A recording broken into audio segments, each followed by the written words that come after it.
So guys കഴിഞ്ഞ നമ്മൾ കുറച്ച് ആൾക്കാരൊക്കെ കൊന്ന്, പക്ഷേ സ്പോണിങ് റേറ്റ് കുറച്ച് കൂടുതലാണ്. അതിപ്പോൾ എന്താണെന്ന് മനസ്സിലാവില്ല. വെറുതെ ഇതെല്ലാത്തിനും ഇങ്ങനെ കൊന്നതാക്കാൻ ഏരോ ഇല്ലുണ്ടാനെ. ബിച്ചൊക്കെ തടിയും ഓടി വരും. അതാ ഓടി വരണ്ട നമ്മക്കെ. ആ ക്രീപ്പറും ഉണ്ട്. ക്രീപ്പറിനോട് ഇച്ചിനെ കൊല്ലോ ഏത് കൂട് വരട്ട അടിയേ.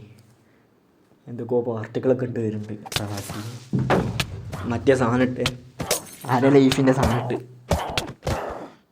ഇത് ചാവൂലോ.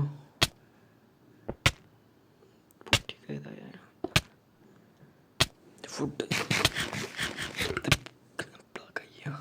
ആ കഴിഞ്ഞ് സീനില്ല ചാവൂല.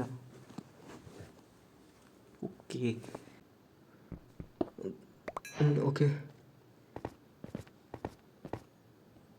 സെറ്റാണ്. ഇപ്പം തോന്നുന്ന ആൾക്കാർ പിന്നെ ഉണ്ടായിരിക്കണം മോബൊക്കെ.